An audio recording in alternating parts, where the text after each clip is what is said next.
Hey everybody, if you're new here, this is my channel, T-Spiracy, and my name is AZ.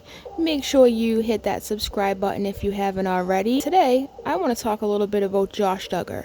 Now, I know that this subject has been covered at length on YouTube. There's a million videos. A few people have done a really good job with the case details. LB did a good job. I will link her in my description. I will also link the Reddit where there is a very specific timeline given of what happened in the court hearing. Duggarsnark Reddit is really good, so I'm going to link both those sources. Also, if you're very interested in the legal side of things, Emily D. Baker is an attorney. I want to explain a little bit, maybe for the people who don't understand his computer situation, how he executed these programs, how sneaky he was. He was a sneaky McSneakerson, okay? This was a creepy McCreeperson, like level 10, okay? So let's just talk a little bit about the lengths that this man went to be a creeper, allegedly. Let's just start from the beginning here. I'm going to give a briefing here. Now, everyone's done a great job covering this case. I'm going to try to do it quickly and try to make people better understand about his computer situation, because there's a lot of big words and not everybody knows this stuff. I didn't know this stuff. I had to look it up, so hopefully I can teach you guys a thing or two. But before I get started, I just want to remind everybody, I am not a professional. I am not no forensic electronicist, okay? As you already know, this is America, and Josh Duggar is innocent until proven guilty, but his guilty is looking pretty strong, and his innocent, not so much. Here are some of the facts that the Department of Homeland Security stated yesterday at the court hearing, okay? So they said that in May of 2019, authorities were made aware of disturbing file sharing in upper northwest region of Arkansas. So from what I understand, it seems like the local authorities were made aware of suspicious activity, right? So what they did is they located a geographic location of the creepy files, right? They requested a warrant for the service provider that was connected to the person who was doing the creepy file downloading, right? So they asked, like, whoever it was, Verizon, there's all kinds of companies. So they sent out a request for a warrant for the, the information of the user. Like the IP address is connected to usually a name, and the name then, can bring them to their suspect. So the police did that, and they forward all this information to the Department of Homeland Security. That's some pretty serious stuff, man. The Department of Homeland Security don't play. Now, based off of this geographic info, the service provider and, Department of Homeland Security came to the conclusion that Josh Duggar was the account holder. Now, on November 8th, 2019, they went and they executed a search warrant at Josh's work.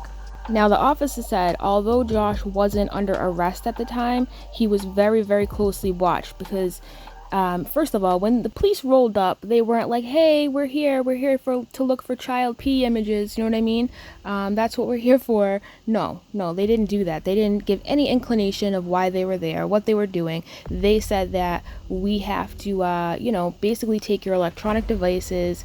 They kept an eye on him, and they said that they do this very closely because sometimes when they do things like this, we'll call it a perpetrator will destroy their phone, destroy their hard drive on their computer, because without that information, they can't really be prosecuted, right? So people have a habit of, pouring water at things, breaking things.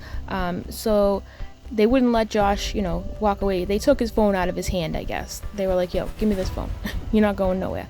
And he answered some questions he would not answer. They asked if they could talk to him in a police SUV. They asked him if they could record the conversation, and he said yes.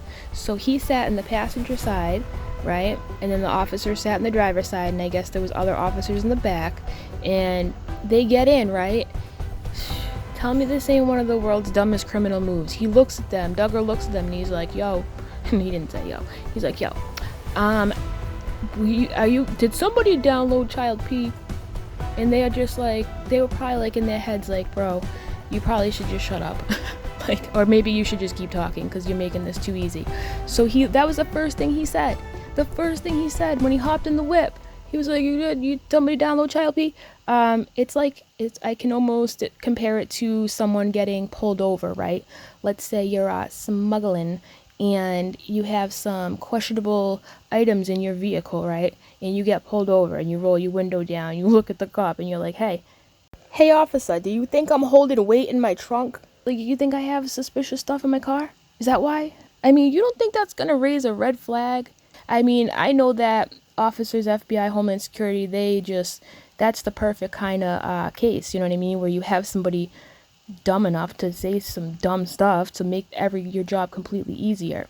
And the weird part is, too, that I didn't really understand is he wouldn't give them his passwords. He wouldn't give them the password for the phone. He wouldn't give them the password for his PC, which is stupid because they're going to figure it out. These are the head honchos when it comes to things like this. Obviously, you being difficult and not giving the passwords is going to make things a little more difficult, take a little longer, but eventually they'll get it. And you're going to be prosecuted, so why wouldn't you just cooperate, It's like, what did he think? Did he think they were going to be like, you know what, dude? Well, I mean, if you're not going to give us the passcode, then, we're not going to be able to get in the phone. Case is over. Here, take your computer back. Take your phone back. Just forget it. Never mind. We'll talk to you later. Bye. And they peel off, Later, bro. No. Come on, Josh. It's just so stupid. But, so there's that. So now I want to get into the last part of the video, which is going to be a little bit of knowledge about what he had going on inside his computer. Now, for those of you who don't know, a hard drive is like the brain of your computer. Every single computer has one. And what he did is he got something called Linux. And Linux can divide the computer's brain in half, right? So it's almost like having two brains. Brain maybe is a bad comparison because this is so stupid, but this is the only way I can think of it. So let's say his one computer now has two brains. So he was smart enough to do that. Now you're probably wondering, like, well, why did he do that? If he was going to be a creeper, why not just cover everything up? Why have two brains, right? Well, the reason why is because of his history of being a creeper, right? He had a program on his computer that could hold him accountable if he decided to go to, we'll call them questionable websites, right? He was monitored where it sent a report to his wife, okay? His wife got reports on what he was doing on his computer. This is how far gone he was, okay? So now you might know where I'm going with this two brains in the computer thing, right? So on one side, he had it all set up so she could see it. She was probably getting the reports. Good job, Josh. Let's put it on the fridge. Real proud of it. But the other side, on the dark side, there was a browser. Now, a browser is what you use when you go to a website, right? Like we use Google, Yahoo, there's all kinds of DuckDuckGo. He used a Tor browser. A Tor browser is the complete opposite of what he had going on with his wife's little, conduct report, right? A Tor browser prevents any other parties from tracking you or seeing your online moves, right? He had a way to be a snake on one side, and then he had a little angel on the other side, and he did that by putting that Linux program in there so he could split the brains. It should be noted that not everybody with a Tor browser uses it for malicious intent. Some people just don't like being watched, whatever it may be. Maybe they have a really important job that's high security. It's not only for people who are wishing to be creepy McCreepersons, is what I'm trying to say here. So yeah, that's like the need to know information as far as the computer goes, but we need to also remember that his phone was connected to his computer. The whole argument is like, well, how do you know it was him, right? And what they're trying to argue is, the Homeland Security is saying, well, Josh had his phone in this geographical location, and he was texting his family members, asking them to pray for a motorcyclist who crashed near his business. While he had his phone doing that in this one specific spot, hi, this is Josh, please pray. He had his computer going, and he was downloading the most disgusting of disgusting things that included, I don't even want to get into really what it included, but let's just say these children were as young as 18 months old, okay? So he was doing that, downloading this stuff in this geographical location, allegedly it was him, because he had his phone in the same geographical location texting people in his life. And it wasn't just like the one text, there was other texts. So they can prove that phone, computer, Josh, all there, same spot, right? Now I started thinking about it and I'm like, well, he was there, but does it mean he was alone? You know, it could have been some, who knows, right? It's super creepy. I do know that it's not looking good, and the possibility of him facing 20 years, 40 years in jail seems to be pretty high. To look into child P like that, there is no fix for that, right? It's an addiction, right?